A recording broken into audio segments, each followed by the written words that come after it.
नमस्कार, मी निकिता आणि आपल्या एका नवीन ब्लॉगमध्ये तुम्हा सर्वांचं खूप खूप खूप मनापासून स्वागत करते। तर आजचा वार आहे गुरुवार आणि देवी आईचा हा तिसरा गुरुवार आहे। तर सकाळी नेहमीप्रमाणे मी पूजा करून घेतली आहे, त्याचंच तुम्हाला एक क्लिप शेअर करत आहे। तर छान असं काचेचा बाउल आहे, त्याच्यामध्ये मी फुलं देखील ठेवली होती आणि देवी आईला आज मी लाल वस्त्र परिधान केले आहेत। तर तुम्हाला कसा वाटली माझी पूजा कमेंटमध्ये नक्की सांगाल। तर ही आहे दुपारची वेळ आणि दुपारी मला थोडं लो फील होत होतं, तर त्यासाठी मी इथे संत्र्यांचा ज्यूस बनवायचं ठरवलं। संत्र्यांचे छिलके काढून घेतले आहेत, सोबतच संत्र्यांच्या आजूबाजूला जे रेषा असतात त्या काढून घ्यायच्या आहेत। संत्र्यांच्या आतले बीज असतात ते पण काढायचे आहेत, त्यानेच मेन कडवटपणा लागतो। त्यानंतर एकदा मिक्सरमध्ये फिरवून घेतल्यानंतर थोडं पाणी आणि गूळ किंवा साखर जे हवं ते टाकून पुन्हा आपल्याला मिक्सरमध्ये ग्राइंड करून घ्यायचं आहे। आता याला संपूर्ण आपल्याला चाळणीने चाळून घ्यायचं आहे आणि 2 संत्र्यांमध्ये माझा 1 ग्लास संत्र्यांचा ज्यूस तयार होऊन गेला आहे आणि ज्यूस मध्ये मी गूळ टाकला आहे, साखर नाही टाकली आहे। आणि बस माझं थोडं पेंडिंग काम होतं, तर ज्यूस पीत मी ते पेंडिंग काम आधी संपवून घेते।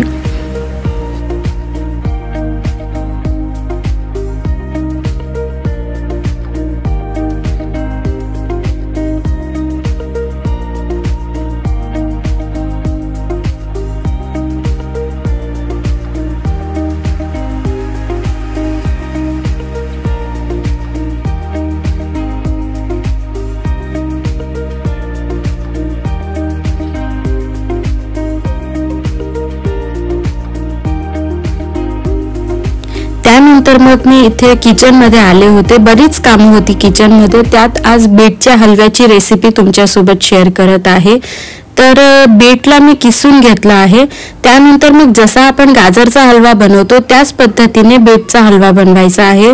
बीटचा हलवा बनवल्याने एक तर बीट कंझ्युम होतं, दुसरी गोष्ट गोड आपण पदार्थ बनवतो आहे, त्यामुळे जो रॉनेस आहे त्याचा तो मिटून जातो आणि आपल्याला वाटतच नाही की आपण बीटचा हलवा खातोय। तर अशा रीतीने बीट देखील बऱ्याचदा लोकांना आपल्याला आवडत नसतं, तर अशा रीतीने आपण नक्कीच खाऊ शकतो। आता कढईत मी बीटचा किस घेतला आहे, त्याच्यात 2 चमचे तूप टाकून घेते आहे आणि त्याला व्यवस्थित शिजू देते। याच स्टेजला चिमूटभर मीठ देखील टाकलं आहे। बीट लवकर शिजेल आणि गोड पदार्थामध्ये थोडं मीठ टाकलं की त्याचा टेस्ट वाढतो थोडा। तर असं मिक्स करून शिजवून घ्यायचं आहे।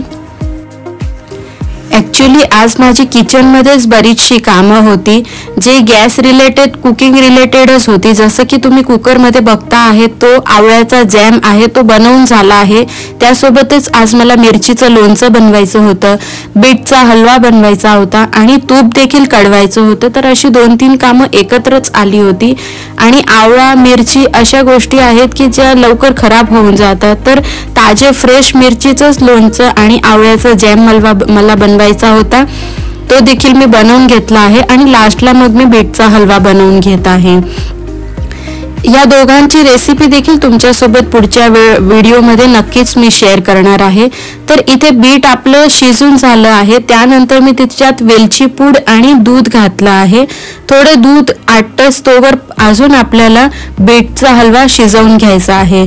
बीटचा जो लेअर असतो तो थिक असतो आणि गाजरपेक्षा थोडं बीट कडक असतं, त्यामुळे आपल्याला थोडं जास्त वेळ शिजवावा लागतो। तर ह्या स्टेजला मी वेलची पूड आणि साखर देखील घालून घेते आहे आणि 10 मिनिटांसाठी आपण शिजवून घेऊ। हलवा तयार झाल्यानंतर त्याला आता मी एअरटाईट कंटेनरमध्ये काढून घेत आहे। शक्यतो आम्हाला ज्युसी थोडा हलवा राहिला की जास्त आवडतो, आपल्याला जर ज्या टेक्स्चरमध्ये हवा असतो त्यापर्यंत आपल्याला शिजवून घ्यायचं आहे। तर मी इथे कंटेनरमध्ये शिफ्ट करून घेत आहे आणि कढई वगैरे मग घासायला जाईल। बीटचा हलवा शिजत होता तोवर मी लोणी देखील काढून घेतला आहे आणि ते तूप करायला कढईमध्ये ठेवून घेतलं आहे। बऱ्याचदा आपल्याला किचनमध्ये उभं राहणं गरजेचंच असतं, ठेवून दिलं की होऊन गेलं असं होत नाही, आपल्याला 5-10 मिनिटांनी सतत चेक करावं लागतं। तर अशा वेळेला एक काम न करता एक सोबत 2 कामं केली तर कामही होतात आणि वेळही वाचतो, आपल्याला एक्स्ट्रा टाइम द्यावा लागत नाही। तर हीच मेथड मी शक्यतो फॉलो करत असते आणि अशा रीतीने संपूर्ण हलवा मी कंटेनरमध्ये ट्रान्सफर करून घेतला आहे। थंड झाल्यावर मग मी झाकण लावून देणार आणि तुम्ही बघू शकतात खूप छान असा रंग तर खूपच सुंदर येतो या हलव्याला आणि टेस्टला तितकाच अप्रतिम लागतो। तुम्ही देखील नक्की ट्राय करून बघा। बीट न खाणारी लोक देखील बीटचा हलवा नक्कीच खातात। त्यानंतर मग संध्याकाळी मी स्वयंपाकमध्ये वांगे भात बनवला होता। तर आता वेळ आहे ती देवीला नैवेद्य देण्याची, तर त्यासाठी मी वाटीमध्ये हलवा काढून घेत आहे। त्यासोबतच देवघरात ठेवण्यासाठी दुसरा एक नैवेद्य असतो, तर त्यासाठी दुसरा नैवेद्य देखील काढून घेत आहे ताटलीमध्ये। ॲक्च्युली आज मला नैवेद्याच्या थाळीमध्ये वांग्याची भाजी, वरण भात आणि चपाती, बीटचा हलवा अशा रीतीने थाळी तयार करायची होती। परंतु एकतर 2-3 कामं सोबत आली, प्लस लहान मुलं असले की आपल्याला जे आपण थॉट असतो तो होईलच असं शक्य नसतं।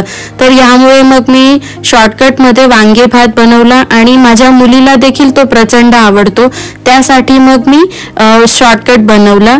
त्यानंतर मग जे मिरचीचं लोणचं बनवलं होतं ते देखील मी नैवेद्य थाळीमध्ये घेतलं आहे।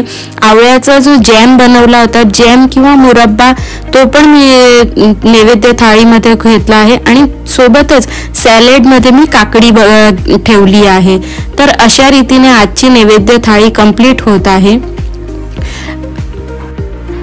आणि नैवेद्य शक्यतो मी सायंकाळच्या वेळेस दिवाबत्तीच्या वेळेलाच तयार करून घेते, म्हणजे आपण धूप आरती, कापूर आरती सोबत देवीची आरती आणि नैवेद्य थाळी असं संपूर्ण आपलं एक सोबतच होऊन जातं। तर नैवेद्य झाल्यानंतर मग मी दिवाबत्ती करून घेतली, देवीला धूप आरती, कापूर आरती ओवाळून घेतली आणि त्यानंतर मग आज माझी कथा वाचायची राहिली होती, तर कथा देखील मी वाचून घेतली। लास्टला मग मी देवीची आरती करून घेतली आहे। धूप आरती मी संपूर्ण घरात देखील ओवाळून घेत असते, ज्याने जो लोबांचा आणि गुगळचा सुगंध असतो संपूर्ण घरामध्ये दरवळत असतो। इथे माझ्या मुलीला तिला स्वतःला आरती ओवाळायची आहे, तर ती माझ्याकडे डिमांड करत असते आणि मुलांना जास्त उत्सुकता असते अशी सगळी गोष्टींमध्ये इन्व्हॉल्व होण्यासाठी। तर त्याच रीतीने माझ्या मुलीला देखील खूप आवड आहे। मी काहीही कार्य करत असले की ती तिथे हजेरी नक्कीच लावणार आणि मी काय कसं करत आहे ती खूप ऑब्झर्व करत असते। पुढे तिने आरती देखील स्वतःच केली आहे। तर आपल्या सोबत मुलांना देखील हे सगळ्याची आवड आणि गोडी निर्माण होते, यासाठी मला मार्गशीर्ष महिन्याचे उपवास म्हणा किंवा पूजा हे सगळं खूप आवडतं।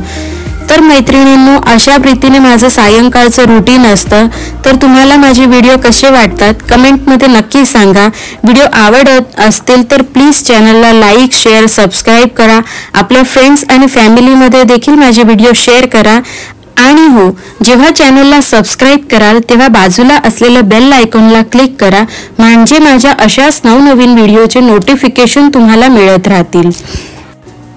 मार्गशीर्ष महिन्यातले व्रत म्हणजे एक शक्तीची उपासनाच आहे। ज्या रीती आपण नवरात्रीत देवीची उपासना करतो, तशीच मार्गशीर्ष महिना हा लक्ष्मी मातेचे उपासनेचे दिवस असतात। तर कुठल्याही देवांची उपासना किंवा व्रतने आपल्या घरातच नाही तर आपल्यात देखील नवीन ऊर्जा, नवीन पॉझिटिव्हिटीने भरून देत असते, ज्याने येणारे संकट, परिस्थितीवर मात करण्यासाठी देव आपल्याला हिंमत देत असतो आणि जणू सांगत असतो की घाबरू नको, मी आहे तुझ्यासोबत। आणि ती जी नवीन पॉझिटिव्हिटी आहे, ऊर्जा आहे, जे आपल्या आज जी नेगेटिव्हिटी किंवा डिप्रेशन वगैरे असलं तर ते मिटून नव्याने आपल्याला हिंमत येते परिस्थितीवर मात करण्याची। तर मैत्रिणींनो, सायंकाळचं रुटीन माझं उपवासाच्या दिवशीचं, पूजेच्या दिवशीचं शक्यतो अशाच रीतीने असतं आणि सकाळचं रुटीन देखील मी तुमच्यासोबत शेअर केलं आहे। तर अशाच नवनवीन व्हिडिओसोबत आपण भेटूया।